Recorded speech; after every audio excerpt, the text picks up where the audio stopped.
Me salió. Ok, ok. Entonces, pues la plática de hoy es sobre cómo debemos nutrirnos para que nuestro sistema inmunológico esté protegido.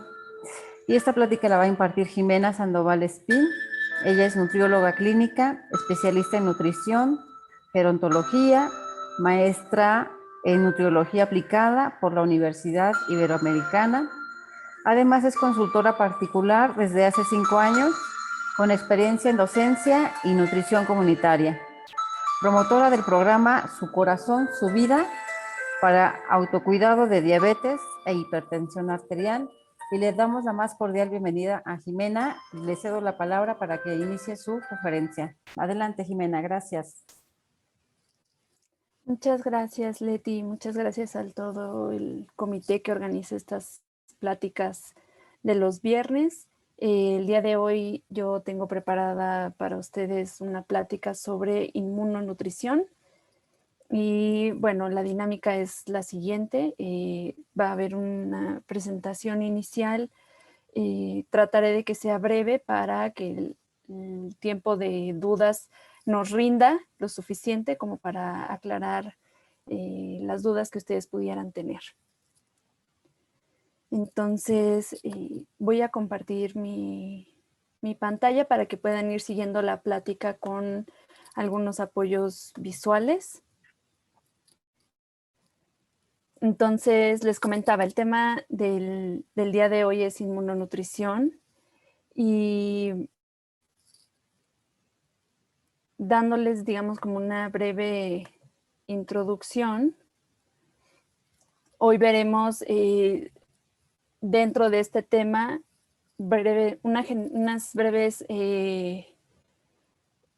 generalidad sobre lo que es inmunonutrición, cómo funciona el sistema inmunológico, qué son los alimentos funcionales, los ingredientes funcionales, y vamos a ver unas recetas, ¿no? Para aterrizar un poco todo esto, ya iremos viendo. Entonces, para empezar, ¿qué es inmunonutrición? Es una disciplina, digamos, en la que confluyen diferentes áreas, no nada más la parte de nutriología y de inmunología, sino otras ramas de la medicina, y se dedican al estudio de las relaciones que hay entre el proceso de nutrición y la función del sistema inmunológico. Digamos, hay un enfoque clásico para adentrarnos en el tema de inmunonutrición que abarca estas 4 áreas. Pongo los términos en inglés, digamos, porque a la inmunonutrición coloquialmente se le llama como la nutrición de las 4 I's, ¿no? Y por eso los términos en inglés para que entiendan como de dónde viene eso, ¿no? El estudio de la inmunonutrición abarca el tema de inmunidad, infección, inflamación, y el término en inglés injury se refiere a las lesiones tisulares, es decir, a las lesiones que pueden tener nuestros tejidos o nuestras células. Y en estas interacciones que puede haber entre nutrición y la función del sistema inmunológico, también están implicados otros sistemas, como el sistema neuroendocrino, por ejemplo. Y vamos a ir viendo, digamos, como la importancia de esto. Hay 4 grandes ramas de investigación en materia de inmunonutrición. La primera es la investigación o la evaluación que se hace en sujetos aparentemente sanos, es decir, abarca desde niños, adolescentes, adultos mayores, mujeres que están gestando o en proceso de lactancia, atletas, etcétera. Es decir, abarca toda la población que podríamos considerar aparentemente sana y que en realidad podría estar experimentando alguna deficiencia nutrimental o incluso riesgo de desnutrición. Para este tipo de estudios hay diferentes marcadores, así se les llama, marcadores en sangre, es decir, son compuestos muy específicos que se buscan a nivel de la sangre y que nos permite identificar si hay alguna deficiencia de nutrimentos o riesgo de desnutrición en personas que aparentemente pensaríamos que no están en esa situación. Luego, otra área de la inmunonutrición se dedica a investigar a población enferma, es decir, aquellas personas que tienen alguna condición relacionada ya sea con la nutrición o con el sistema inmunológico, y cómo es que ocurre, digamos, esta interacción entre todo el sistema inmunológico y el proceso de nutrición del individuo. Hay otra rama que se dedica al estudio de las reacciones específicas y es en lo que vamos a centrar más la plática del día de hoy, que es el efecto de ciertos nutrimentos y compuestos bioactivos, alimentos funcionales sobre el sistema inmunológico, ya sea porque potencien la reacción del sistema inmunológico, porque intervienen en diferentes partes del proceso de la reacción o de la respuesta inmune, porque sean compuestos o nutrimentos necesarios para, por ejemplo, la reproducción de las células del sistema inmunológico, es decir, toda esta área o esta rama de la inmunonutrición se dedica a investigar esto. Y por último está la investigación en cuestión de estilo de vida, es decir, el impacto del comportamiento alimentario en general, no nada más de un nutrimento en específico y cómo influye en el sistema inmune, sino todo un comportamiento alimentario, patrones de alimentación, cómo es que influyen en la reacción del sistema inmune. También los patrones de actividad física y de sueño son súper importantes. Y, por supuesto, el efecto del estrés sobre el sistema inmunitario. Ahora, vamos con algunas generalidades del sistema inmunológico. Como todos sabemos, es un sistema que protege al organismo de agentes extraños o patógenos. Esto incluye a diferentes microorganismos, por ejemplo, como pueden ser virus, bacterias, hongos, en fin, un gran número de microorganismos. Y luego el sistema inmunológico también se encarga de asegurar que nuestro cuerpo tenga una tolerancia a lo propio. ¿A qué me refiero con esto de tolerancia a lo propio?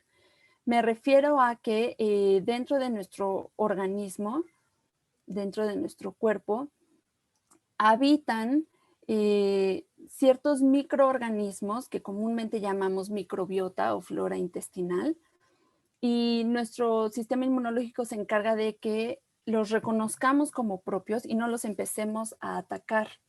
No sé si han escuchado hablar de las enfermedades autoinmunes. A veces lo que ocurre en las enfermedades autoinmunes es que, digamos, agentes que son propios del cuerpo se identifican como si fueran extraños, como si fueran ajenos al cuerpo. Y entonces nuestro propio sistema inmune, digamos, se empieza a atacar a sí mismo.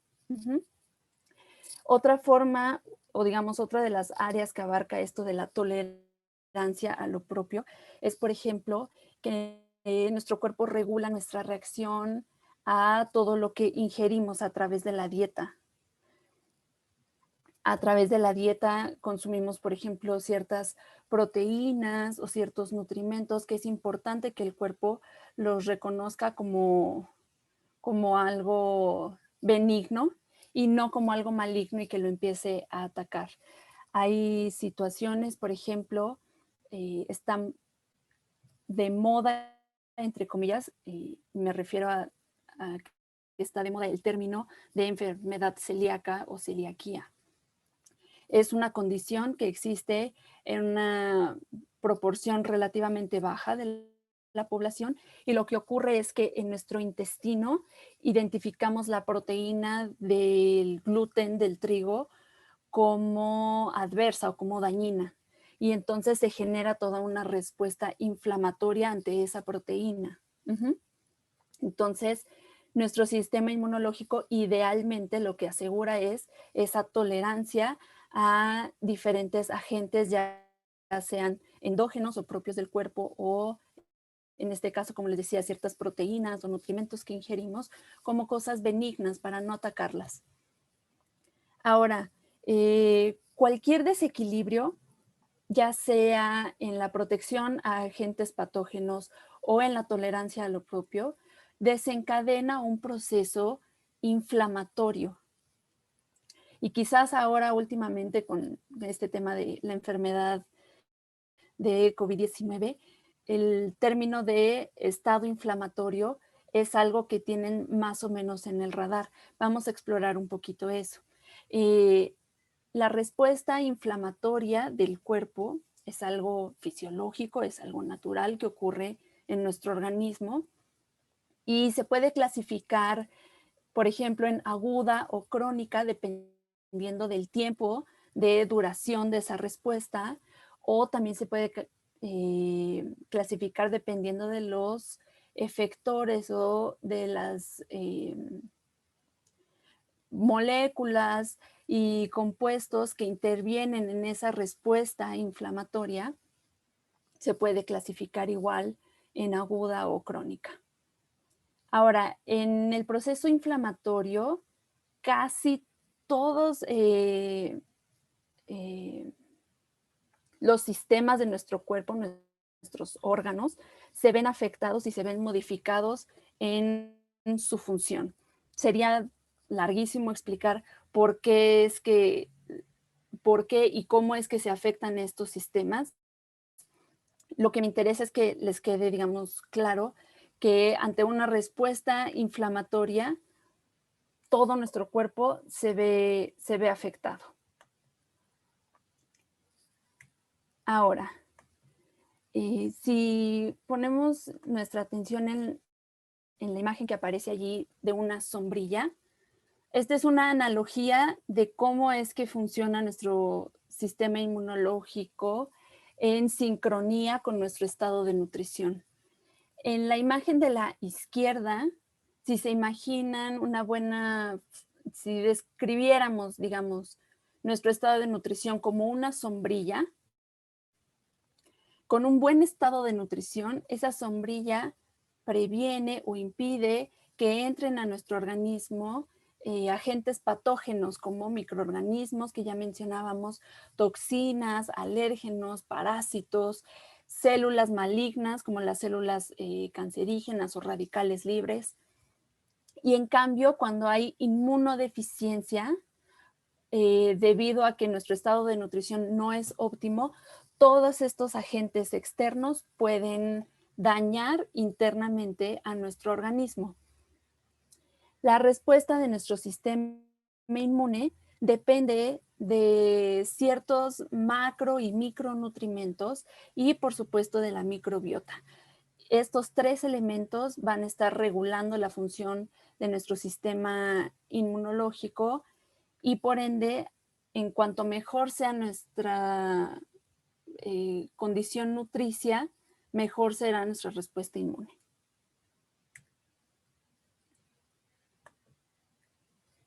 Ahora, hablábamos hace un momento de estos enfoques de la investigación en inmunonutrición y que nos íbamos a centrar en la reacción específica, es decir, el efecto de ciertos nutrimentos, compuestos y alimentos funcionales sobre el sistema inmune. Entonces, vamos a hablar un poco sobre los alimentos funcionales. Los alimentos funcionales se definen como aquellos alimentos que, más allá de aportar nutrimentos o su valor nutrimental normal, aportan un beneficio extra a la salud. Entonces, los alimentos funcionales suelen contener ya sea nutrimentos o compuestos que mejoran el funcionamiento de nuestros sistemas y aparatos, nutrimentos que aportan energía, que reparan tejidos, que regulan el proceso metabólico y dada la actividad de estos nutrimentos y de estos compuestos, se pueden tratar y prevenir enfermedades. Estos alimentos pueden ser naturales o pueden ser adaptados. Ahora con la industria de alimentos hay posibilidad de modificar o de hacer cambios en los alimentos, adicionándoles algún ingrediente, por ejemplo, o algún nutrimento, modificándolos en su contenido o en la biodisponibilidad de alguno de sus componentes. ¿A qué me refiero con biodisponibilidad? Cada vez que nosotros ingerimos algún alimento, digamos, de todo lo que contiene, puede contener proteínas, hidratos de carbono, lípidos, vitaminas, minerales, y en cada alimento es distinta la biodisponibilidad de esos nutrimentos. Es decir, varía el grado en el que mi cuerpo va a utilizar y optimizar esos nutrimentos. Hay alimentos que tienen un alto contenido de hierro, pero mi cuerpo solo va a absorber el 10% de todo ese hierro disponible, solo va a absorber el 10%.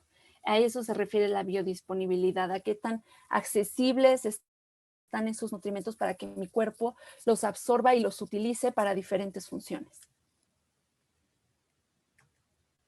Ahora, ¿cuáles son las características de los alimentos funcionales? Son alimentos de consumo cotidiano, suelen disminuir o prevenir el riesgo de ciertas enfermedades y como les decía, no es nada más para tratar y prevenirlas, sino para mejorar el estado de salud.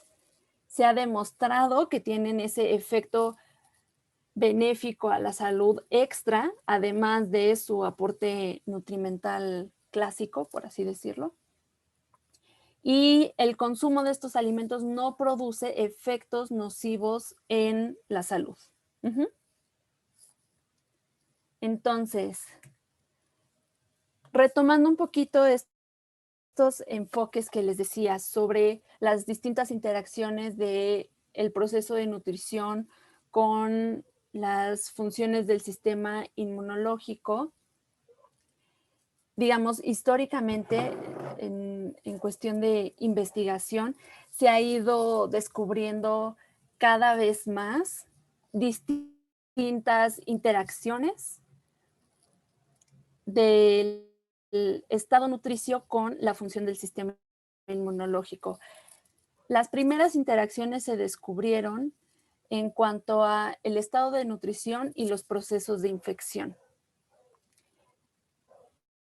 Lo primero que se definió fue que el tener un proceso o el estar sufriendo un proceso de infección va a definir mi estado de nutrición. Normalmente cuando hay un proceso de infección hay mayor riesgo de desnutrición, de deshidratación, de pérdida de masa muscular, etcétera.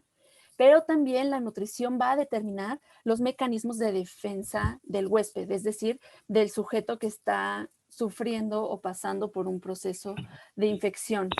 Independientemente de si mi estado de nutrición al momento de que me infecto es óptimo o no, lo que yo consuma, la alimentación que yo pueda tener, va a influir en cómo mi cuerpo va a responder ante esa infección. Luego, el siguiente paso o el siguiente avance que se hizo en cuanto a descubrir esa interacción entre nutrición y sistema inmune fue la función de ciertos micronutrientes muy específicos como componentes de la respuesta inmune, es decir, se identificaron ciertos nutrimentos que intervienen, por ejemplo, en la proliferación de las células del sistema inmunológico o que permiten señalizar y desencadenar cadenas de señales en el cuerpo para tener una respuesta inmune óptima. Lo siguiente fue nutrición y el daño tisular, ¿no? Se descubrió que los nutrimentos pueden modular el daño en los tejidos, ya sea por hipoxia o por toxinas, y no solo eso, sino regenerar el tejido dañado a nivel celular. Hay ciertos nutrimentos que tienen esa función. Y por último, y el más reciente, es el proceso de inflamación y su interacción con el estado de nutrición. Ahora se le llama inmunomodulación a esta influencia que tienen los nutrimentos y el estado de nutrición del sujeto para regular ciertos procesos inflamatorios, ¿no? Entonces se habla, por ejemplo, de alimentos o de ingredientes o de compuestos que son antiinflamatorios y que permiten mejorar ciertas enfermedades crónicas, por ejemplo. Cuando hablo del proceso de inflamación, no nada más me refiero a, por ejemplo, si me golpeo la cabeza, me sale un chipote, se inflama, se pone todo rojo, si me corto, se secreta incluso líquido, luego sale una costra, eso se va desinflamando. No nada más me refiero a esos procesos de inflamación aguda. Hay procesos de inflamación crónica que son los que vemos en las enfermedades de hoy día, diabetes, obesidad, hipertensión, cáncer.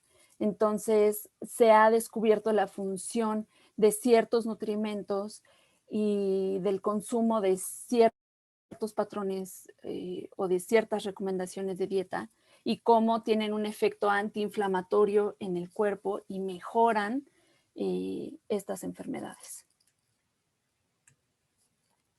Ahora, ¿cuáles son los principales ingredientes funcionales?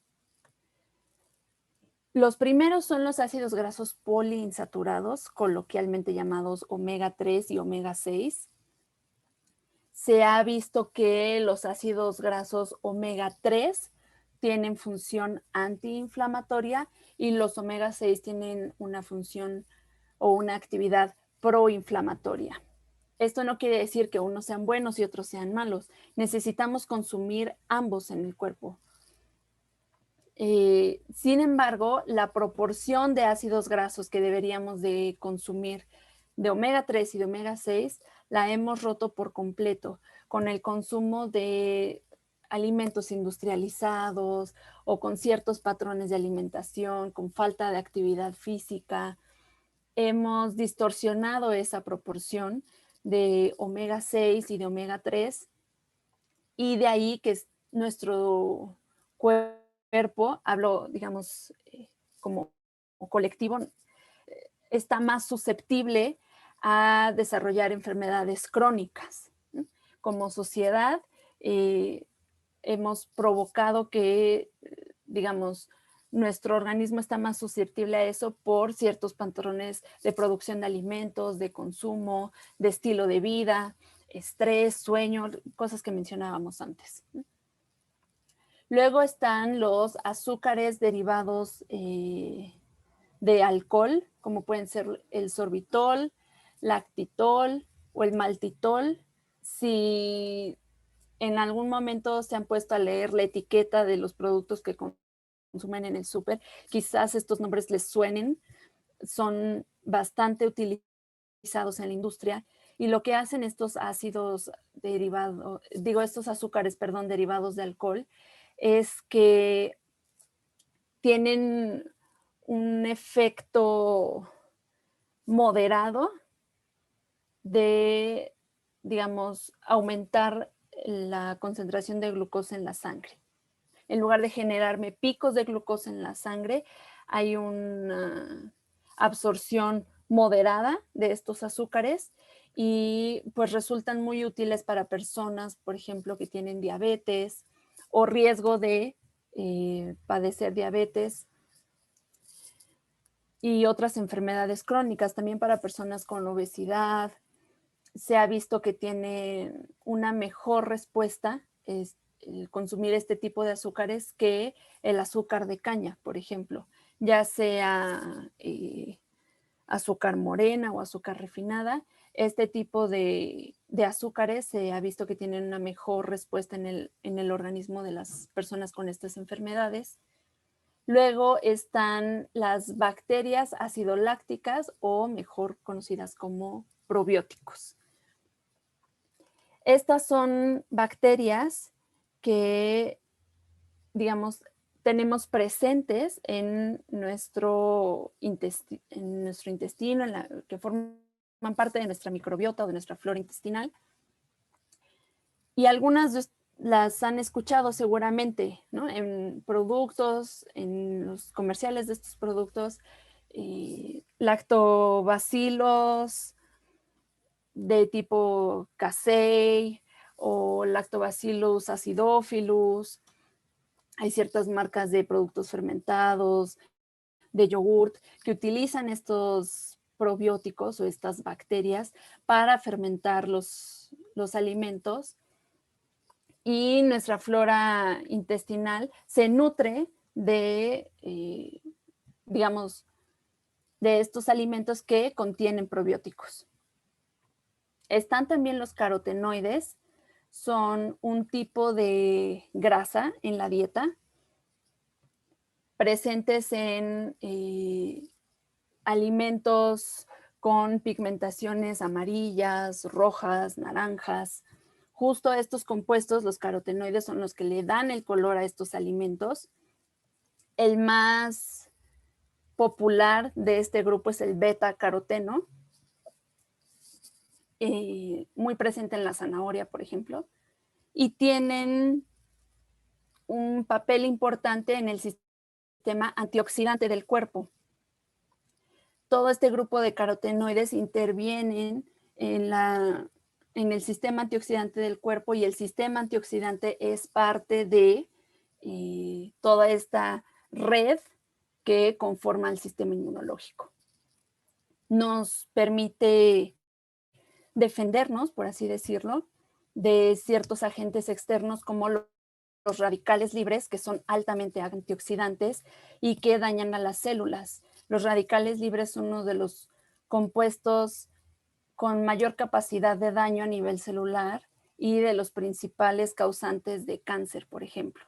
Entonces, todos los nutrimentos que forman parte del sistema antioxidante, incluyendo los carotenoides, ayudan a prevenir estas condiciones.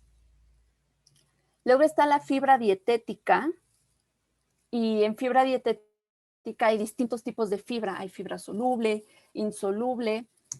Se ha visto que, digamos, la fibra justo se define porque es la porción del alimento que no se digiere, por lo tanto no se absorbe por el cuerpo, no lo usamos a nivel celular, pero tiene muchísimos beneficios para nuestro estado de salud en general.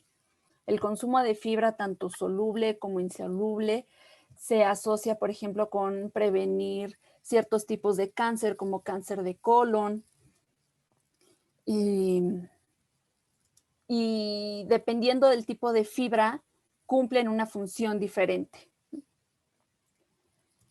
Luego están los fitoestrógenos, que, digamos, no son nutrimentos como tal, no son ni carbohidratos, ni lípidos, ni proteínas, ni vitaminas, ni minerales, pero son compuestos bioactivos, así se les llama, que también tienen una alta actividad antioxidante y que ayudan a regular toda la función del sistema neuroendocrino, por ejemplo, que es el que se encarga de regular la secreción de las distintas hormonas en nuestro cuerpo.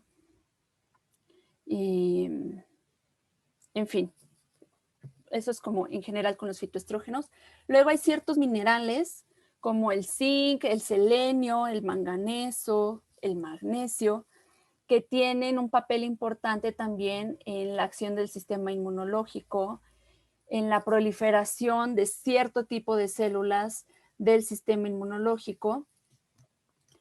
Están también los oligosacáridos, los más populares en este grupo son los fructooligosacáridos. ¿Y qué son estos? Son un tipo de fibra soluble. Les mencionaba hace un momento que hay distintos tipos de fibra soluble e insoluble. Bueno, este es un tipo de fibra soluble. La principal característica con la fibra soluble es que en nuestro intestino, de manera natural, esto ocurre en el cuerpo de todos nosotros, la fibra soluble se fermenta.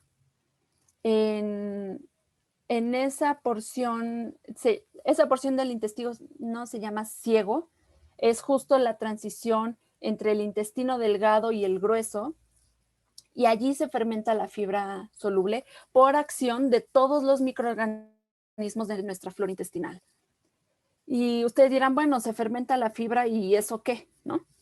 Pues resulta que producto de esa fermentación de la fibra soluble en esa porción del intestino, nuestro cuerpo o nuestra microbiota produce ciertas vitaminas, por ejemplo, del complejo B, vitamina K y otros compuestos que son también o que tienen un efecto benéfico en la salud. Además de que la fibra soluble es justo el alimento de toda nuestra microbiota. De eso se alimenta toda nuestra flora intestinal de fibra soluble. Entonces, este es un tipo de fibra soluble en específico que tiene efectos benéficos en la salud. Un alimento que tiene una buena cantidad de fructooligosacáridos es la avena, por ejemplo. Y se ha comprobado que algunos de los compuestos que se producen en esta fermentación de la fibra soluble ayudan a disminuir la producción de colesterol en nuestro cuerpo. Entonces, de ahí que el eslogan, por ejemplo, de ciertas marcas de avena sea, el consumir avena te ayuda a reducir el colesterol en sangre. Bueno, es por eso, ¿no? En fin, están los polifenoles, los prebióticos. ¿Pueden silenciar sus micrófonos, por favor?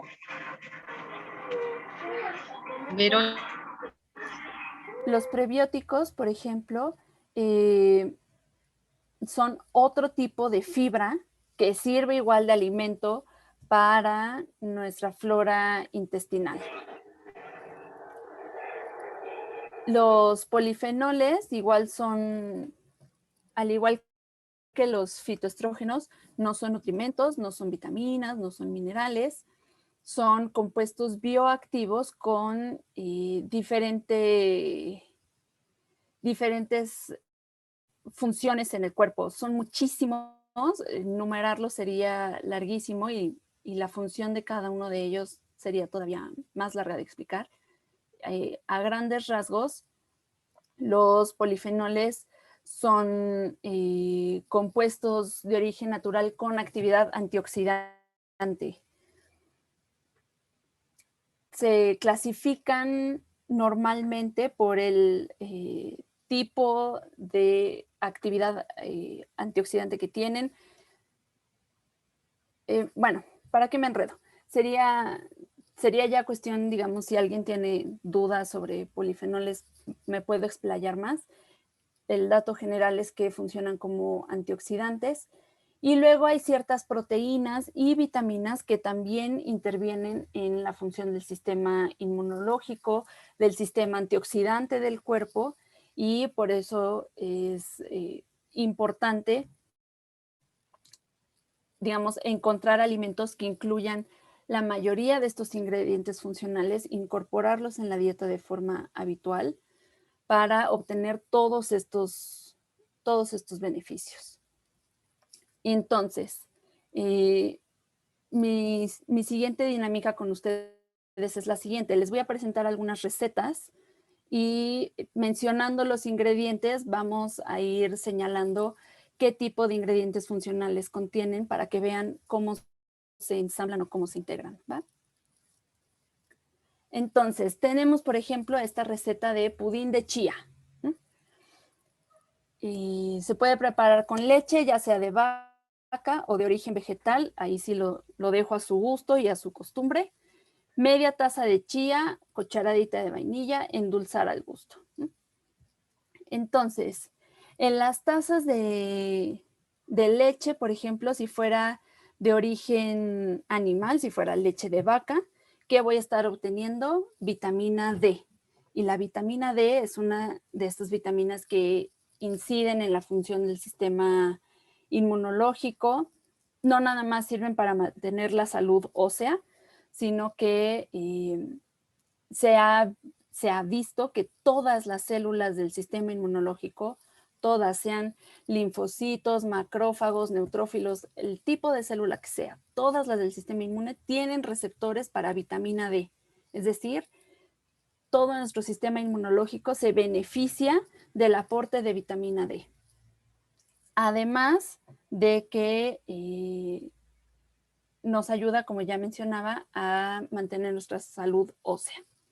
Si fuera leche de origen vegetal, las leches de origen vegetal normalmente vienen adicionadas también con vitamina D y con otras vitaminas del complejo B. Luego, la taza de chía. ¿Qué voy a encontrar en la chía? Principalmente omega 3. Y mencionábamos que los omega 3 son ácidos grasos que tienen actividad antioxidante y antiinflamatoria, y me ayudan a regular todo el metabolismo de grasas, a elevar mi cantidad de colesterol bueno en la sangre, ¿no? Que es luego todo un tema lo del colesterol bueno y el malo. Y además del omega 3, se producen otros compuestos derivados como el EPA y el DHA, que son indispensables para el buen funcionamiento de nuestro sistema nervioso, por ejemplo. Todo nuestro sistema nervioso, imagínenselo como el cableado de una casa.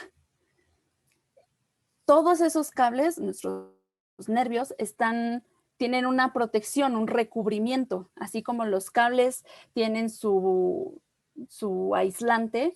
Bueno, nuestro sistema nervioso también tiene su propio material aislante, que se llama mielina, y la mielina es básicamente grasita.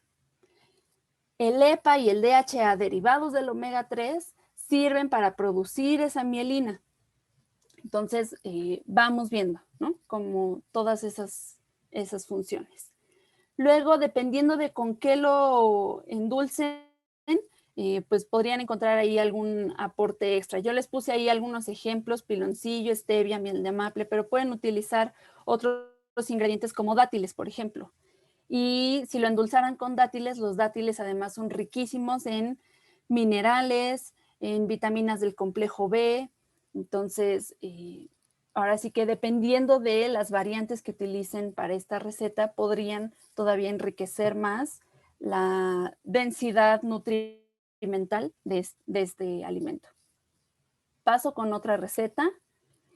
Esta es una infusión verde. Se utiliza agua, canela, jengibre fresco, guayaba, alga, espirulina, propóleo y mentol. Ese es opcional.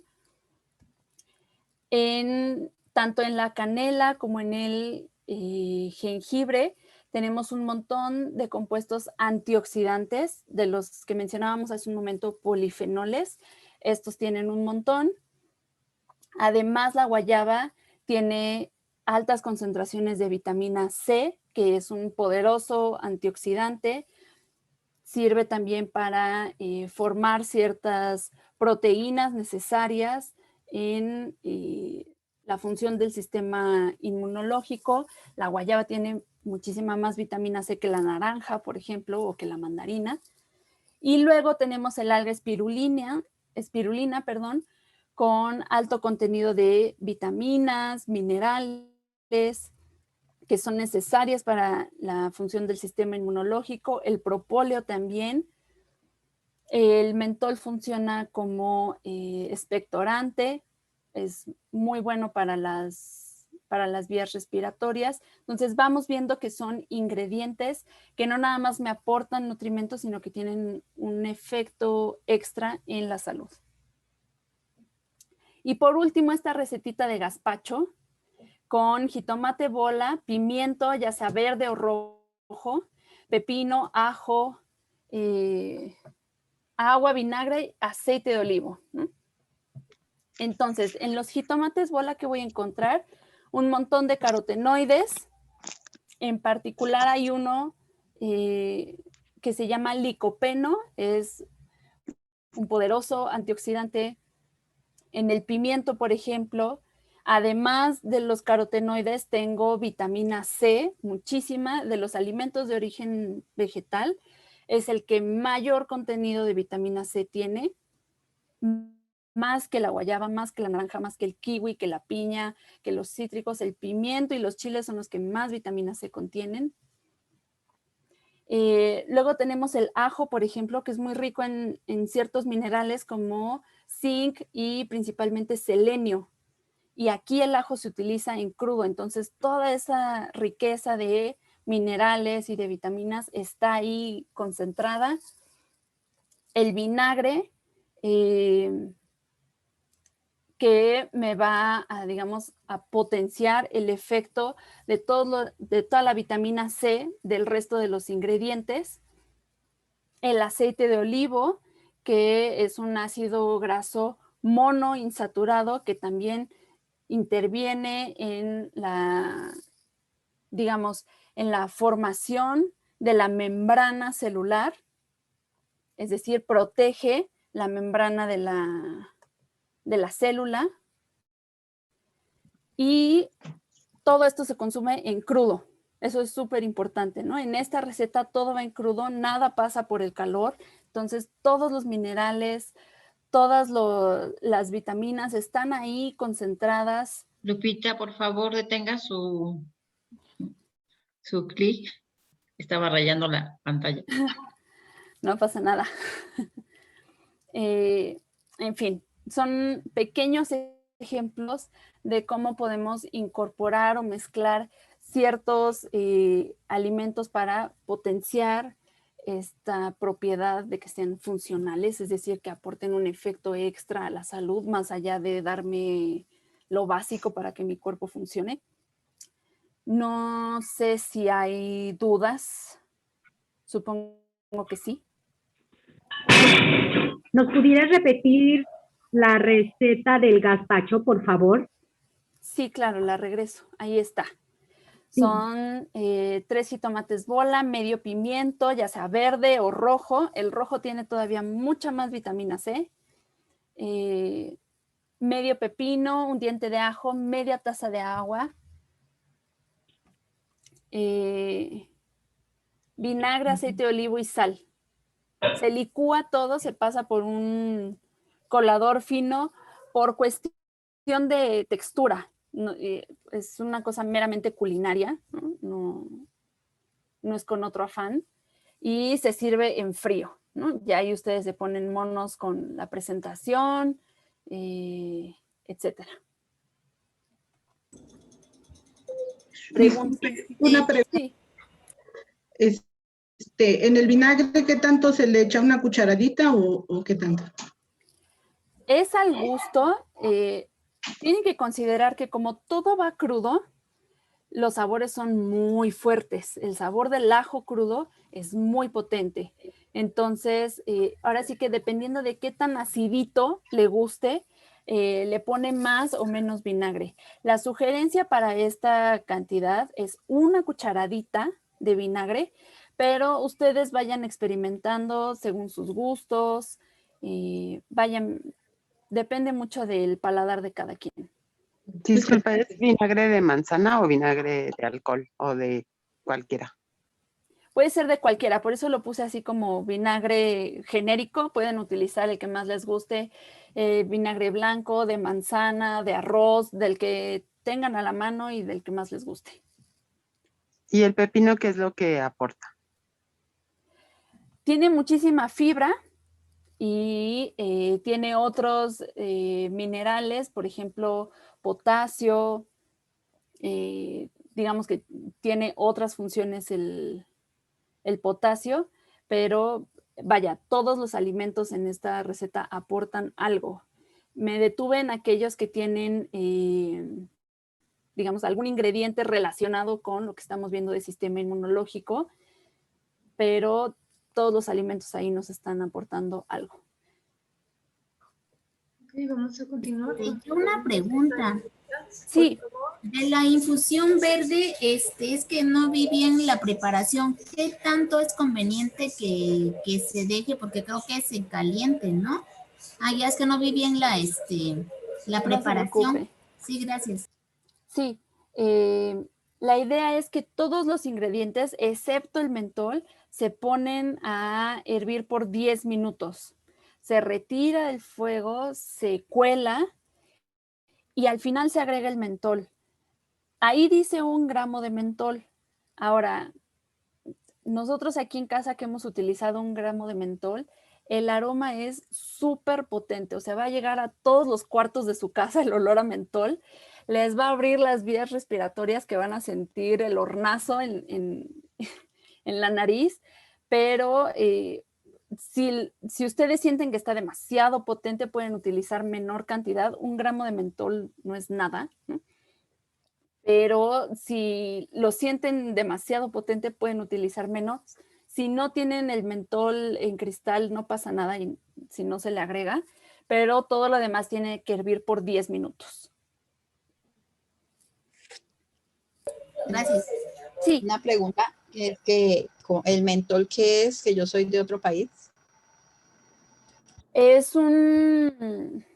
bueno, la presentación que yo conozco es en forma de cristal, pero es un compuesto que también se encuentra en diferentes hojas, en diferentes hierbas, y es, digamos, un compuesto que tiene función expectorante, es decir, ayuda a eliminar, por ejemplo, las flemas, a abrir vías respiratorias. Es, digamos, la presentación que yo conozco aquí es en cristal. No sé de qué país nos esté viendo, igual y podría yo investigar qué otras presentaciones existen. Sí, gracias. Ok, vamos a continuar con las preguntas que están en el chat. Por favor, si alguien quiere preguntar, de esta manera se va a continuar. Disculpa, al hervir la infusión, ¿no pierde propiedades? No, al contrario, se potencian porque quedan todos esos compuestos contenidos en el alimento quedan en el agua. Porque está muy difícil como mascar las rajas de canela, ¿no? Entonces, al momento de ponerles a hervir, todos esos compuestos son, al final de cuentas, solubles en agua y quedan en el líquido. Se concentran. Sí, así es. Ok, muchas gracias. No hay de qué. O sea que Ay, Ok, se vamos cortó a el micrófono. queda como ese vaso verde. Algo parecido. Queda un poco más oscuro porque el alga espirulina es de un verde muy intenso, verde azul muy, muy intenso, pero queda algo similar a esto. Por eso Bueno, la gracias. imagen la puse así, queda más o menos así. Se la pueden tomar fría o caliente, eso ya es a opción de cada quien. Si le agregan el mentol y se la tratan de tomar caliente, van a sentir luego el efecto en las vías respiratorias con mucha potencia.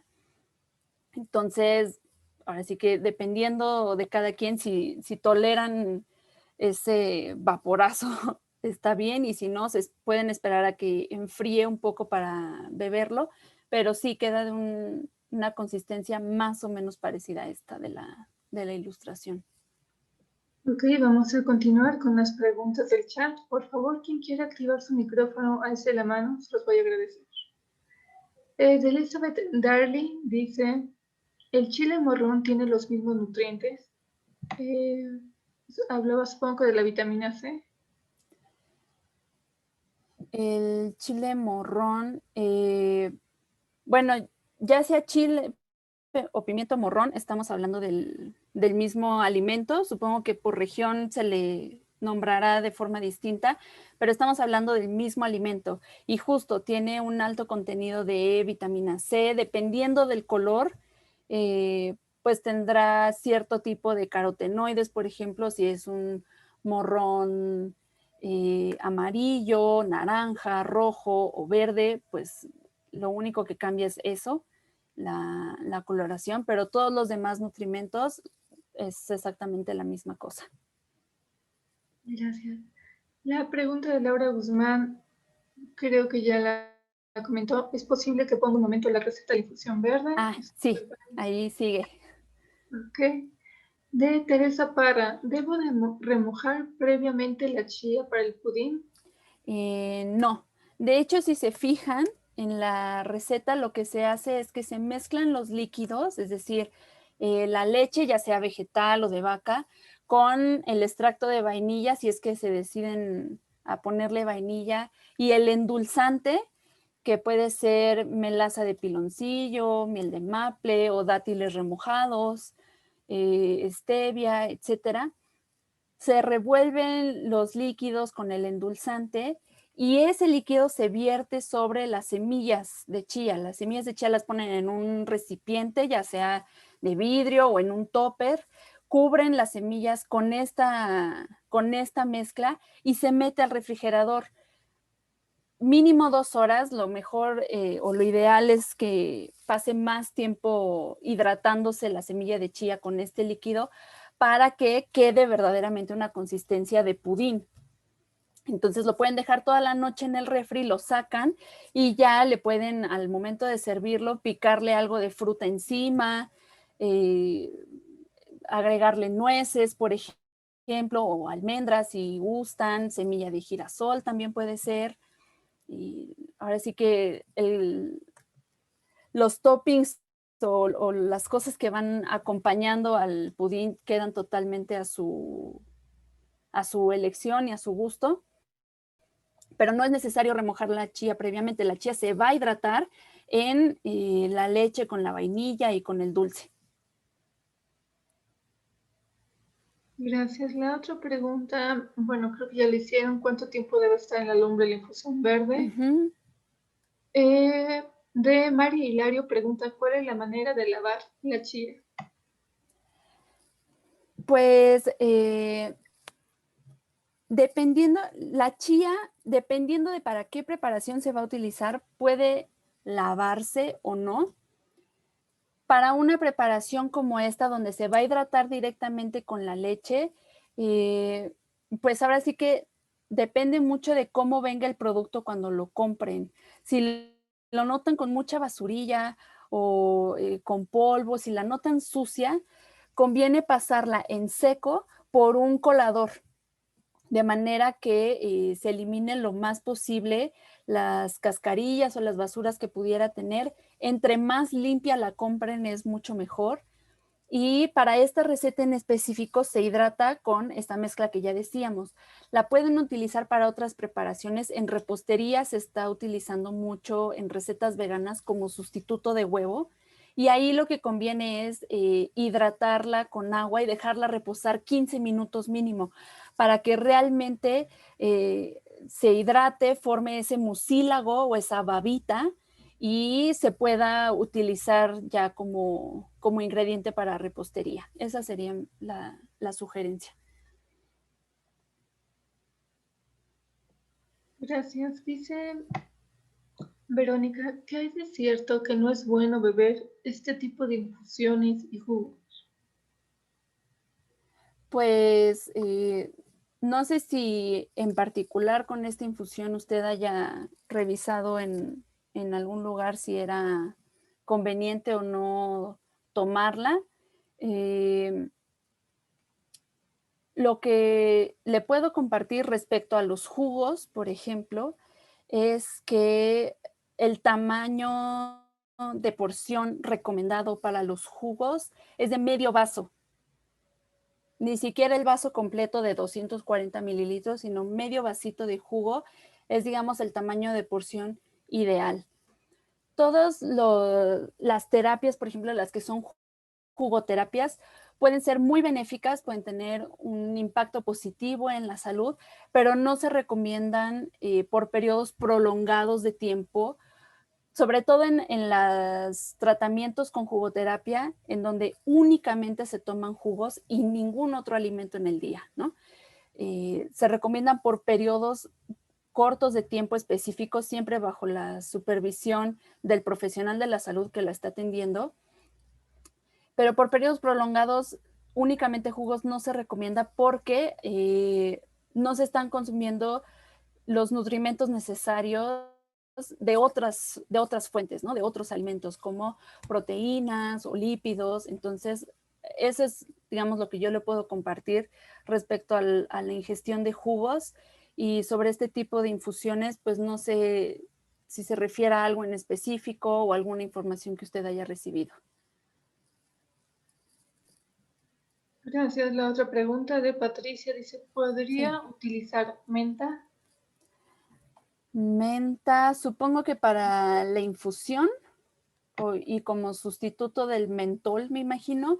No. La menta tiene otras propiedades, otras características. Si usted a modo de experimento quiere probar a qué sabe la infusión utilizando hojas de menta, lo puede hacer sin problema. Pero, digamos, no es equivalente sustituir el mentol por hojas de menta. Sí, no son, digamos, como equivalentes. No sé si a eso se refería. Okay. Gracias. La siguiente pregunta de Patty. ¿Los productos fermentados como la kombucha, el chucrut, los yogurts, son buenos para el sistema inmune? Son buenísimos, son de lo mejor que hay. Alimentan muchísimo a la flora intestinal, son muy buenos para la microbiota, porque este proceso que les decía que ocurre en nuestro cuerpo y que nuestra microbiota fermenta la fibra soluble, bueno, en los alimentos que son fermentados hay otro tipo de microorganismos, algunos muy parecidos a los que habitan en nuestra flora intestinal, que hacen ese mismo proceso de fermentación con el producto en específico que se les esté dando, ya sea yogurt, ya sea en la kombucha, por ejemplo, el piloncillo, los azúcares más que nada es lo que se fermenta. Los carbohidratos es lo que se fermenta. Entonces, ya sea los carbohidratos o del piloncillo en la kombucha o de las verduras del chucrut o los carbohidratos del yogurt, todo eso se fermenta y es un alimento muy enriquecido, porque no nada más va a contener los nutrimentos característicos de ese alimento, sino que va a estar adicionado con todos los productos de la fermentación que ocurre en ese producto. Hay un montón de vitaminas, de minerales, también se generan sustratos que sirven como prebióticos, es decir, como alimentos para nuestra flora intestinal. Entonces, sí, esos alimentos fermentados son de lo mejor para el sistema inmune. Gracias, Jimena. Tenemos una pregunta de Verónica. ¿El alga espirulina puede ser en pastillas o debe ser fresco y dónde lo puedo conseguir? El alga espirulina fresca, no conozco un lugar en donde la vendan aquí en Ciudad de México, no sé de dónde nos estés escribiendo, Verónica, pero la presentación clásica del alga espirulina es en polvo, y en polvo puede venir en cápsulas, en tabletas o literal una bolsa o un bote con el polvo directamente. Esa presentación es más que recomendada, se puede consumir así sin ningún problema. Fresca, la verdad es que no conozco que se venda fresca. Siguiente pregunta. Sí. De Irma, dice, ¿se puede usar hierbabuena en vez de mentol y en qué cantidad? El mismo comentario que con la menta, no son equivalentes la presentación en hoja que el extracto, el mentol en forma de cristal. Si quieren experimentar a ver a qué les sabe, está muy bien, pero que sepan que no van a ser exactamente equivalentes, ¿no? Entonces, en cantidad, si quieren hacer la prueba, pues yo les sugeriría una ramita de hierbabuena, no más, para ver cómo funciona esa infusión modificada. Gracias. Pregunta de Marisela. ¿La inducción verde no se puede tomar batido? Batido, se refiere como a licuado en frío. No sé, si se refiere a eso, a licuar en frío la guayaba con canela, tendría que utilizar canela en polvo y no en raja. No queda exactamente igual. El proceso de cocción al que se someten los ingredientes en específico de esta infusión sí es clave. Entonces sí es necesario que pasen por ese procedimiento de cocción para liberar todos estos compuestos que mencionaba que contienen los ingredientes, tanto la canela como el jengibre, la guayaba. Sí, es necesaria la cocción. Gracias. Pregunta de Belen. ¿Se puede sustituir el alga espirulina por otra cosa? Porque el sabor no me gusta.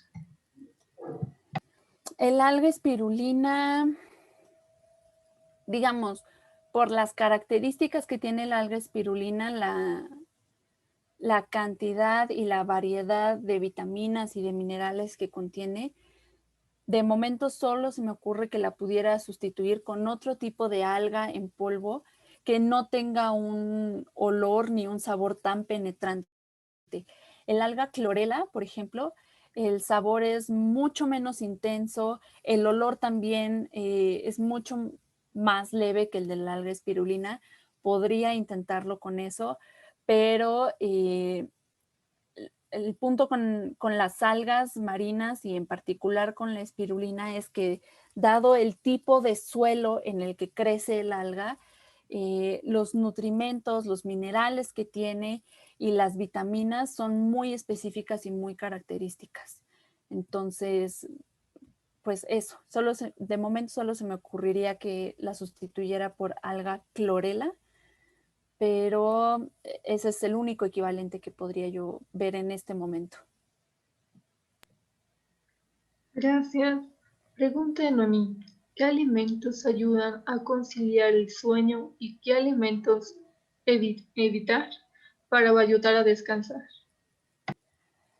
Pues tanto como alimentos que ayuden a conciliar el sueño, es más bien una cuestión de el patrón de alimentación más que de un alimento en específico.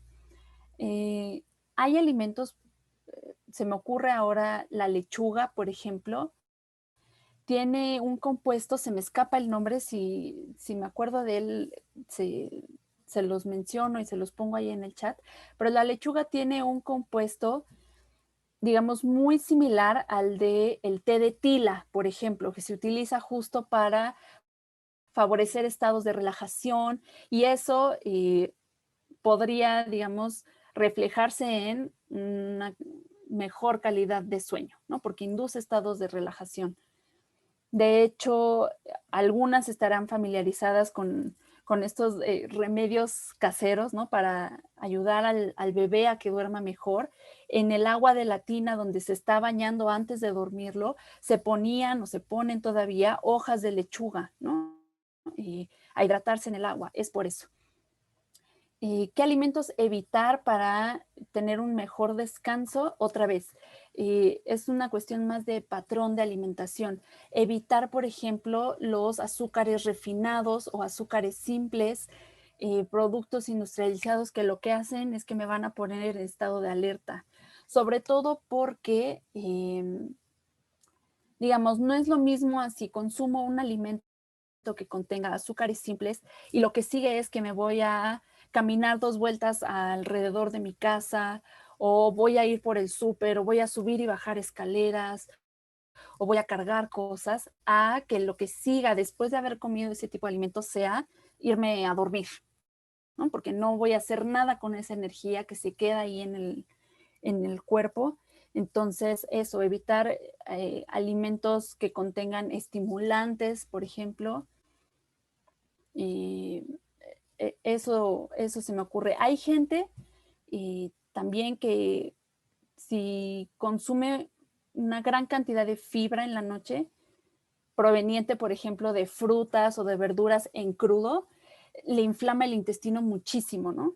Entonces, a lo mejor, ahora sí que cada quien conoce su cuerpo, evitar alimentos con alto contenido de fibra después de cierto horario. Si yo sé que me duermo a las 11 de la noche, pues después de las, no sé, 7:30, a más tardar a las 8 de la noche, ya después de eso no consumir alimentos, frutas y verduras en crudos si sé que me provocan inflamación.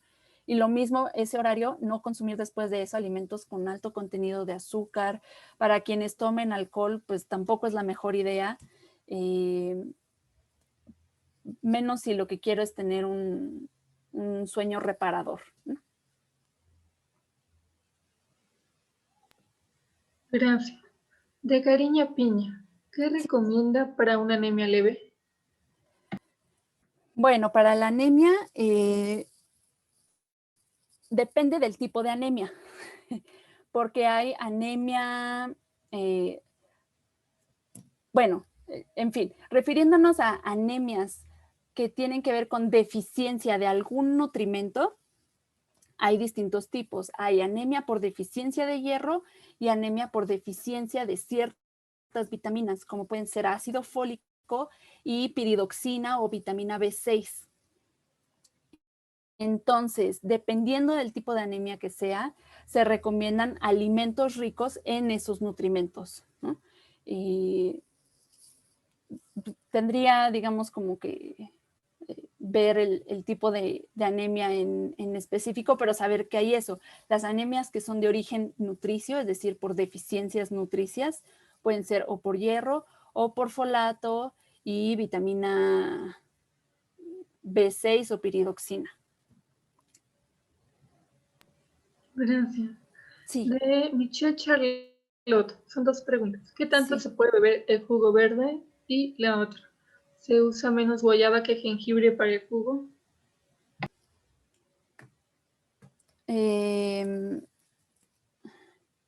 Bueno, ¿qué tanto se puede beber del jugo verde? La recomendación que viene ahí en la receta es tomar 2 tazas al día, ¿no? Y luego se usa menos guayaba que jengibre. Pues me parece que sí, lo de guayaba creo que son 10 gramos, si no me equivoco. Sí, 10 gramos, es muy poquito, pero digamos, esta es la receta. Se me cortó ahí en la diapositiva. Esta es una receta formulada por el médico acupunturista con el que yo voy a consulta, y a su vez ese médico acupunturista, digamos, llegó a esta fórmula o a esta receta consultando diferentes artículos, sobre todo publicados en China, de distintos tratamientos justo con medicina alternativa, en específico para ciertos tipos de influenza o de afecciones respiratorias. Ahí uno de los artículos que revisó justo es utilizando ciertos ingredientes incluidos en esta infusión como tratamiento coadyuvante para COVID-19. Entonces, el crédito de la receta es del médico, y que sepan que está formulada, ahora sí que basado en evidencia, no es nada más como ocurrencia de, ay, pues la canela es muy buen remedio, no. Está, digamos, basado en información de estudios y de ensayos clínicos que se han hecho con pacientes que tienen afecciones respiratorias y que con ciertos ingredientes de los que están aquí incluidos se ha mejorado notablemente su condición. Pregunta de Susana, ¿qué son Sí. toppings? Con toppings me refiero a todos aquellos alimentos que se pueden añadir encima de alguna preparación. Viene del término en inglés de top, que es por encima de. Entonces, en el pudín de chía, por ejemplo, todo lo que le pueden poner por encima a su porción de pudín puede ser fruta picada, nueces, semillas, etcétera. Entonces, a eso me refiero. Gracias. Pregunta Sí. de Tamara Libertad. ¿Los alimentos fermentados contienen ingredientes funcionales? Sí, sí, como mencionábamos antes, todos los alimentos fermentados por el mismo proceso de fermentación contienen tanto vitaminas como minerales, como prebióticos. Todos estos son ingredientes funcionales y que mejoran muchísimo el estado de salud. En general, se tenga o no se tenga una enfermedad, sirve para prevenir, para tratar o para mantener un estado de nutrición adecuado. De Luz Nancy. ¿Toppers, envases para vaciar comida? Ah, no. Me imagino que se refería a si el término era toppers o toppings, ¿no? Pero bueno, ya aclarando la duda de Susana, creo que ya quedó eso resuelto. Sí. De Alicia Correa. Buenas Sí. noches. ¿Podrían pasar las recetas desde el inicio, por favor? Apenas entré, no importa que no lo explique. Gracias. Ok. Alicia, también está grabando la sesión y se va a compartir por el canal de YouTube. Si gustas también ahí lo puedes checar.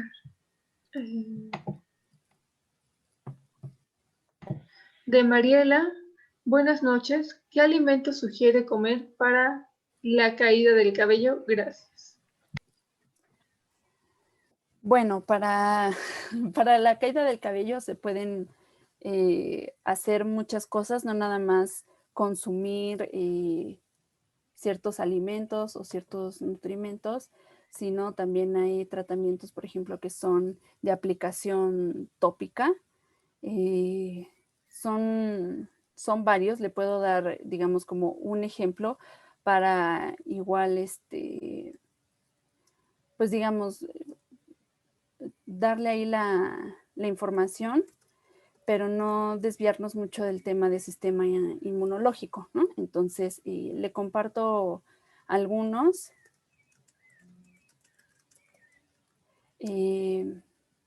Por ejemplo,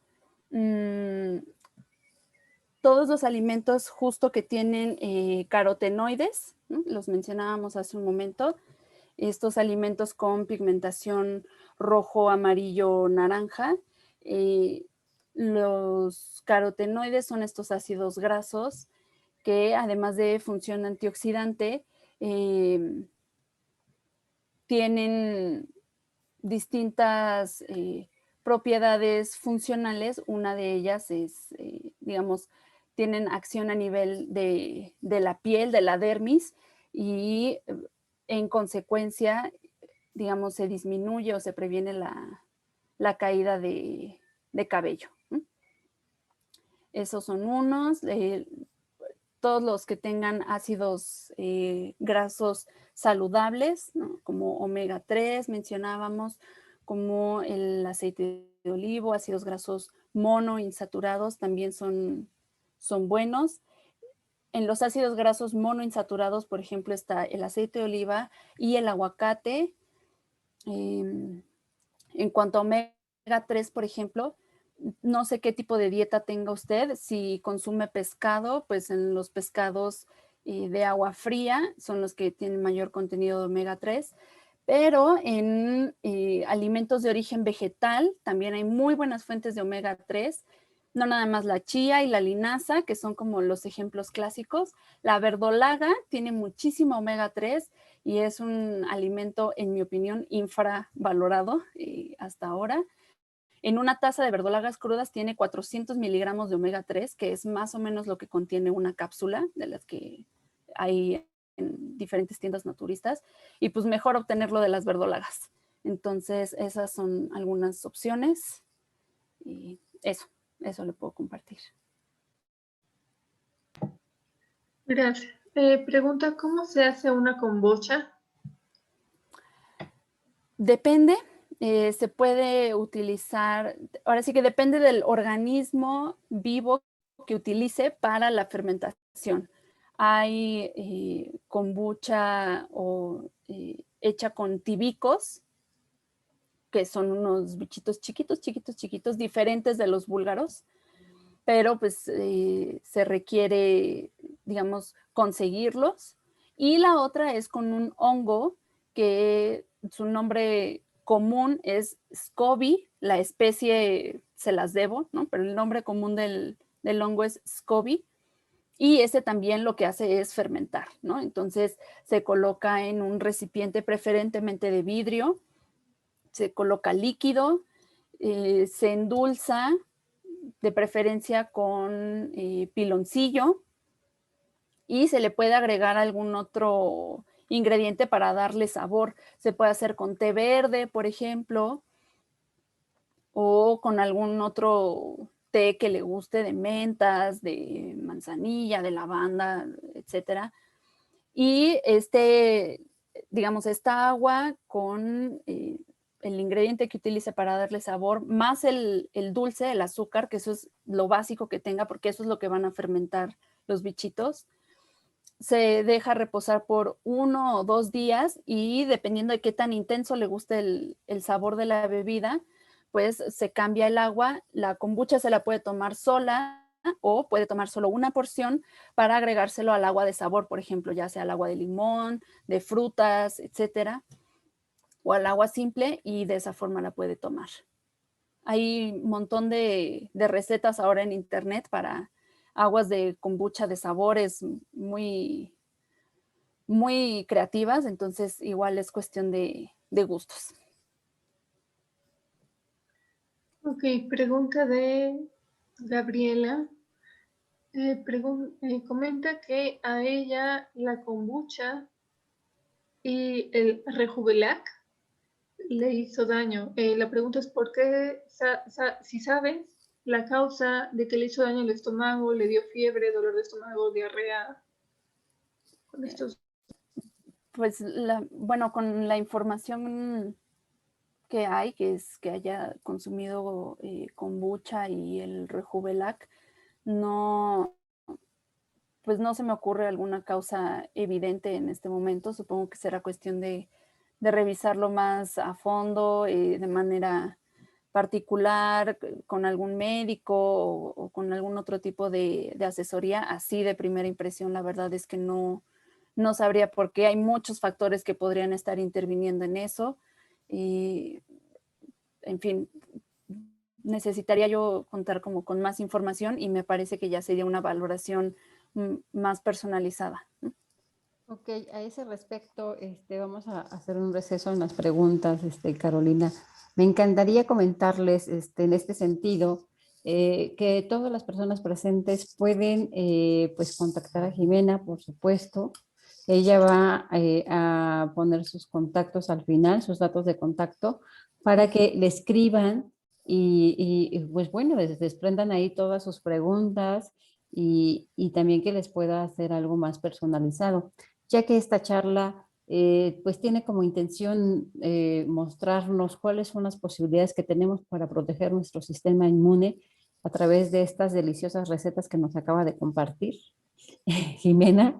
Entonces, este tema da para mucho más tiempo, no solamente es de esto, digo, yo tengo también mi duda, ¿no? O sea, tengo mis dudas, pero pues vamos a esperar que nos comparta sus datos y si ustedes, todos los que están en esta sala, muy agradecidas estamos porque nos acompañen, pueden escribir en el chat su correo electrónico. Ya ves, no te estoy pudiendo contestar por el chat porque estoy así, pero... O bien nos dejan su número de celular. Tienen tiempo para dejarlo y en la manera que podamos, tenemos 5 minutos más para responder las preguntas. Le vamos a dar seguimiento. Nuevamente te dejo la palabra, Carolina, para que ayudes a Jimena con las preguntas. Gracias. Gracias, Leti. Gracias, Jimena. Bueno, de parte de Alicia Correa, dice, la leche búlgara es sana, los gusanitos de panela y manzana picada también nos recomienda. ¿Y para qué nos sirve? Gracias. Y también pregunta, ¿qué es la kombucha? Kombucha. Ok. Sí, la leche búlgara o leche hecha con búlgaros entra en la misma categoría que los alimentos fermentados que antes mencionamos. Es muy buena para la salud, justo por el hecho de que, digamos, derivan de un proceso de fermentación externa, ¿no? Entonces, su densidad y su contenido nutrimental está mucho más enriquecido. Luego, los gusanillos de panela, no sé si se refiera a panela con piloncillo.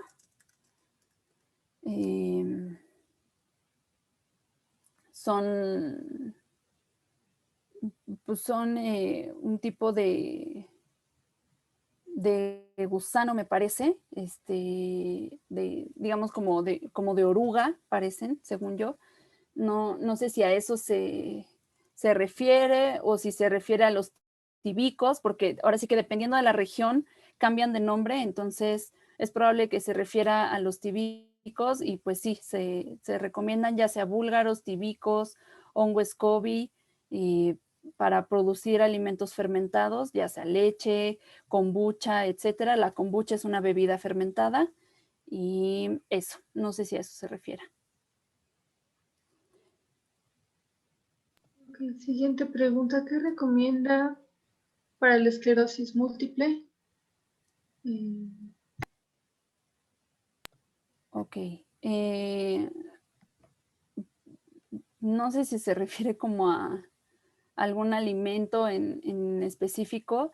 Lo cierto es que justo a pesar de que estemos hablando de alimentos funcionales y del efecto benéfico que pueden tener en la salud, el caso de cada enfermedad es muy particular y no hay un alimento específico que sea la panacea o la solución única para un problema, y menos un padecimiento como esclerosis múltiple. Es algo que se tiene que abordar de forma interdisciplinaria, con plan de alimentación, con el médico, a lo mejor con algún traumatólogo, en fin, es un tratamiento mucho más complejo, ¿no? O sea, no es como que, voy a poner un ejemplo bobo, que no es real, ¿no? Pero no es como que yo le digo, coma zanahorias y eso le va a ayudar con su esclerosis múltiple.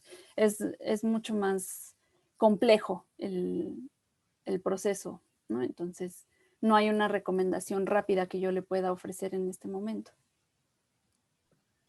Gracias, Jimena. Las preguntas de Luisa, regresando a mentol, si lo puede usar eucalipto en lugar de mentol. Se podría intentar, repito, el compuesto no es el mismo. Ahora, el eucalipto tiene propiedades y compuestos muy similares al mentol, con las mismas funciones expectorantes y digamos, de gran beneficio para el sistema respiratorio. Lo puede intentar. Es cuestión de que experimente, ¿no? Que sepa que no va a tener el mismo efecto que el mentol, pero es una posibilidad más cercana, ¿no? Que la de la menta o la hierbabuena. Gracias, de Remy Donker. ¿Qué sugiere para desinflamar los intestinos de una persona con anemia?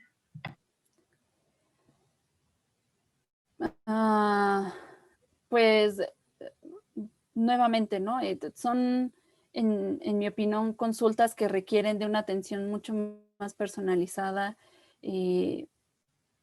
con más información a la mano, ¿no? Para desinflamar intestinos de una persona con anemia, habría primero que averiguar por qué hay inflamación intestinal, qué tipo de anemia es, cuánto tiempo de diagnóstico tiene, etcétera. Entonces, me apena mucho no poder como explayarme más. Tengo entendido que hay un tiempo acotado para para la charla, y son preguntas o dudas que me parece que requieren una atención, repito, más especializada, más personalizada. Yo aquí soltar una recomendación que pues difícilmente le va a ser útil si no tengo todos los elementos para hacer la recomendación, ¿no? Entonces me apena mucho porque seguro de esas hay un montón de preguntas, pero pues eso, ¿no? Pedirles su comprensión a que son casos muy particulares y requieren de otro tipo de evaluación. Gracias, Jimena. Laura Guzmán dice, muchas gracias por esta información. Felicidades por la síntesis, querida Jimena. Un abrazo. Muchas gracias, Lau. Un abrazo para ti también. De Galaxy, ¿por qué hay alimentos que producen inflamación? Y Belia, Sí. si no como carne, ¿cómo debo consumir la vitamina B12 y en qué cantidad? Ok. Sobre los alimentos que producen inflamación, yo distinguiría, dado que estamos hablando de sistema inmune, yo distinguiría, digamos, el término de inflamación aquí puede tener significados distintos. Entonces voy a hacer esa distinción con fines didácticos, ¿no? Supongo que se refiere a alimentos que producen inflamación intestinal, ¿no? Es decir, que producen o que generan gases en el intestino, flatulencia. Supongo que eso es a lo que se refiere, ¿no? O a colitis, a estos síntomas de inflamación a nivel del intestino, irritabilidad en el intestino. Pero recordar que a nivel celular hay nutrimentos que pueden desencadenar procesos inflamatorios. Es decir, no me quise adentrar mucho más en la plática en esos términos técnicos que en mi opinión no valía la pena saturarlos con esa información, pero hay ciertos compuestos, algunos les sonarán citoquinas, interleucinas y un montón de compuestos, moléculas que intervienen en un proceso de inflamación, pero a nivel celular, que generan toda una respuesta del sistema inmunológico. Por eso se le llaman inflamación celular, porque al ocurrir esos procesos desencadenan una reacción del sistema inmune. Entonces, hay alimentos o nutrimentos que podrían desencadenar cualquiera de esos procesos, tanto el de inflamación celular como el de inflamación intestinal. Entonces, distinguir ahí nada más esos dos, y alimentos que producen inflamación intestinal, pues es por diferentes razones. Muchos tienen compuestos que de manera natural eso es lo que producen gas por todo digamos, el recorrido que hacen en el tracto intestinal a las diferentes sustancias y compuestos a los que se exponen. Es natural que produzcan gases. Hay técnicas o formas de cocción que pueden ayudar a reducir estos efectos, pero digamos es por compuestos químicos que contienen los alimentos de forma natural. No hay mucho que hacer al respecto. Gracias, Jimena. Pues Sí. de Luisa, Bernardo, Michelle, Irma, José Abel, de Galaxy, Michelle, de Galaxy, 31. De Karina, de Mariel, bueno, están diciendo que es muchísimas gracias por tu exposición, que fue excelente, que están muy agradecidos, que es muy importante este tipo de charla. Muchas gracias. Y gracias a ustedes. Bueno, también de Belia. De César Aspiros, buenas tardes, excelencia ponencia. ¿Podrían compartir la liga de YouTube a la cual podemos consultar la ponencia completa? Bueno, te escribo el nombre. Casas, YouTube y Facebook es Casa Sede Mundial GCU. Con este nombre lo puedes encontrar. Y en un momento vemos la posibilidad de compartir la liga. Igual de Hillary, gracias, muchas gracias.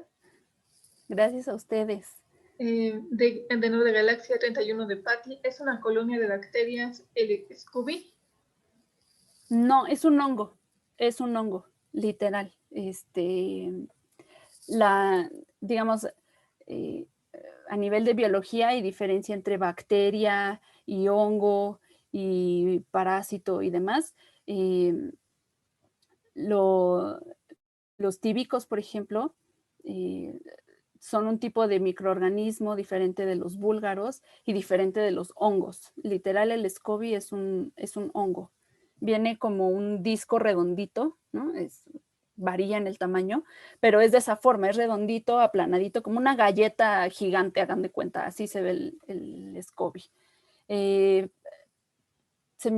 Me estoy dando cuenta que se me olvidó responder la duda de lo de vitamina B12 para quien tiene una dieta vegetariana, me parece. De forma muy breve, ¿no? Porque la charla no va tanto por ahí. En otra oportunidad, con mucho gusto, podemos hacer una de alimentación vegetariana y demás. La vitamina B12 la encuentra justo en alimentos fermentados, en todos estos que hemos mencionado a lo largo de la charla, porque una de las vitaminas que se producen producto de fermentación es la vitamina B12, ¿no? Entonces, en estos alimentos que son fermentados los puede encontrar sin problema, en el chucrut, en el kéfir, en el yogur de búlgaros, en la kombucha, en la pasta miso, por ejemplo, que es una pasta que se hace, una pasta como untable que se hace con frijol de soya fermentado. En fin, en todos los alimentos fermentados se encuentra vitamina B12. En el huevo también, si su dieta es ovo-lacto-vegetariana, pues en el huevo también va a encontrar vitamina B12. Las cantidades que requiere el cuerpo son muy pequeñas, ¿no? Entonces con consumir una porción de alimentos fermentados es más que suficiente. No es necesario suplementarla, pero bueno, eso es tema igual para otra charla y que se podría abarcar más a fondo, ¿no? Y me recordaban del compuesto que tiene muchas gracias por el recordatorio, el compuesto que tiene la lechuga se llama lactucina, que es justo el que induce o favorece estados de relajación en el cuerpo. Ya. Ok. Dicen, si preparo mi kéfir con frutas, pierde las propiedades. Y la otra pregunta, ¿qué antioxidantes, cuáles son los mejores antioxidantes que consideras que están al alcance de las personas? Las frutas y las verduras, todas en crudo, tienen toda la gama de antioxidantes. Los antioxidantes, digamos, reciben también el nombre de fitoquímicos. Hay clasificaciones incluso por color, y entonces dependiendo del tipo de color, los carotenoides, por ejemplo, son un tipo de antioxidantes y tienen cierta función. Luego todos los que son clorofilas también tienen función antioxidante. Y, en fin, los rojos, los morados, digamos, toda la variedad de frutas y de verduras incluyen todos los antioxidantes posibles. Entonces, eso, frutas y verduras en crudo, consúmanlos en ensaladas, de colaciones, tienen un alto contenido de fibra, vitaminas, minerales. Esos son los mejores antioxidantes disponibles. Y sobre el kéfir con frutas, pues no veo por qué tuviera que perder propiedades, ¿no? Si se prepara, por ejemplo, en un bowl, ¿no? Con fruta picada y echarle kéfir encima a forma de yogurt, no veo por qué afectara, ¿no? No influye o no interfiere en nada el consumirlo con frutas. Gracias, Jimena. De Luz Nancy, Alicia Velázquez, de nuevo Luz Nancy. Dicen que es muy nutrida y enriquecedora tu enseñanza el día de hoy. Muchas gracias. Felicidades. Jorge Estrada también dice, excelencia, ponencia. Jimmy, gracias por compartir. Gracias a ustedes. También, gracias por compartir esta sesión. Luz Flores. Pati Estrada también, gracias por tan valiosa información, excelente exposición. Muchas gracias. Imagino que a alguien le preguntaste de dónde venía, escribió de Oaxaca, México, gracias. Ah, sí, un gusto llegar hasta Oaxaca. También Yolanda Ortiz, muchas gracias, Jimmy, por compartir esta información tan nutritiva. Gracias, gracias. Marta Ortega también. Ella manda saludos también de Apizaco, Tlaxcala, México, y te manda bendiciones. Muchas gracias. Dice Galaxy de Patti, claro, es distinto a inflamación celular que intestinal, sí, ya lo entendí. Ay, qué bueno. Sí, También, sí es que se podía prestar a confusión. también, bueno, Patti da las gracias, Claudia dice gracias a todos. Leti publicó el nombre de la casa, de YouTube y de la página de Facebook en el chat. Aquí Ah, perfecto. Sí, por si quieren volver a la plática, pues ahí va a quedar grabada para que la vean con calma, sin prisa y que puedan tomar nota o lo que gusten. Y bueno, está Gina, Ofilia y José Abad dicen muchas gracias, excelente. Y José Abel García dice gracias desde Phoenix, Arizona, USA. Ay, qué gusto, está Phoenix. Yay, saludos. Bueno, estos son los comentarios que tenemos en el chat. Jimena, te damos muchas gracias. Estoy esperando a que nuestra directora Leti sí active también su audio. Ok, aquí estoy. Muchas gracias. Saludos desde Chile, con cariño. Desde Chile, Jimena. Yay. Desde Panamá también. Desde Panamá, hoy gracias por acompañarnos desde todos esos grandiosos lugares. Y bueno, Espectaculares todos.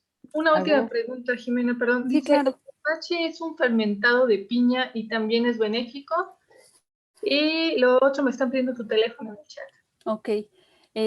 Sobre el tepache, sí, es un producto fermentado.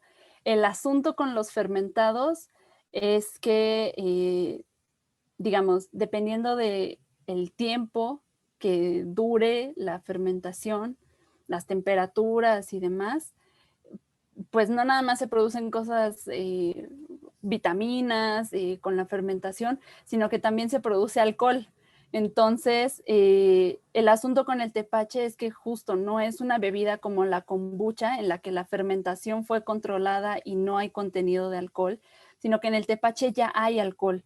Y más allá de las prácticas que tenga cada quien de forma individual, si acostumbren o no a tomar alcohol, el alcohol como compuesto interfiere con la función del sistema inmunológico. Eso es algo que quería mencionarles y se me pasó. Hay dos grandes, digamos, interferencias que puede haber con el sistema inmunológico. Una es el consumo de alcohol y la otra es el consumo de azúcares refinados.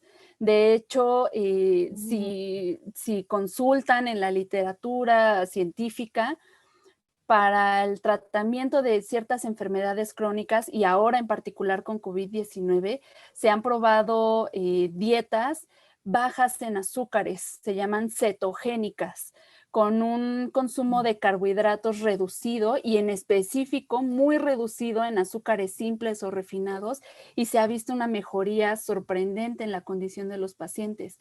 Entonces, justo los azúcares refinados y el alcohol, pues nos amuelan, nos interfieren ahí con el sistema inmune y por eso el tepache no es la mejor opción, ¿no? Opten por otras bebidas como la kombucha que no tienen alcohol. Ok, Jimena, muchas Sí. gracias. También mandan saludos de Chile y desde Cuernavaca, Morelos. Ándale. Ay, qué gusto. Bueno, pues, ay, disculpa. No te preocupes, nada, decirles que qué gusto llegar a sus casitas en Oaxaca, en Morelos, en Chile, en Phoenix, en todas partes. Qué gusto, en Panamá habían dicho, qué gusto poder compartir con ustedes, aunque sea un ratito. Sí, ¿verdad? Eso es lo que trajo las tecnologías, que pudiéramos encontrarnos muchas personas de diferentes, ¿no? Lugares. Sí. Entonces, creo que la parte amable sí la tiene. Entonces, sí, eso agradecemos. Pues bueno, nos acompañaron 78 personas en la sala. Nos quedamos ahorita despidiéndonos con 54 personas. Pueden aprovechar estos minutitos que estamos aquí para que nos sigan dejando sus números celulares, su correo electrónico para hacerles llegar Sí. la Si invitación. gustas, Leti, ¿Sí? les puedo poner en pantalla el correo favor. electrónico por si gustan mandarme dudas o alguna cosa pendiente, o si quieren que les mande las recetas o yo qué sé, ahí está, les comparto el correo electrónico. Con gusto. Adelante, por favor, Jimena. A ver, ahí está. No sé si lo alcanzan a ver o si la No. letra quedó muy chiquita. Tu correo, si lo vemos. Ahí está.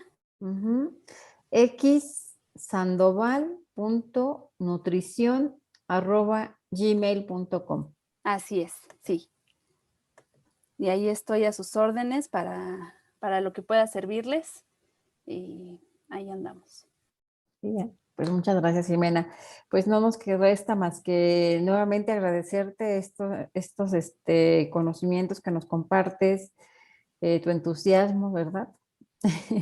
Y bueno, pues esperemos organizar otra plática sobre la comida vegetariana, sobre muchas cosas que sabemos que nos van a ayudar. Y agradecemos nuevamente a todos los presentes que hayan estado con nosotros. Cerramos oficialmente la conferencia. Nuevamente, muchas gracias. Gracias. Te damos un aplauso virtual y un abrazo. Gracias a todos. Gracias por su asistencia. Los esperamos el próximo viernes. Ya les estará llegando la invitación.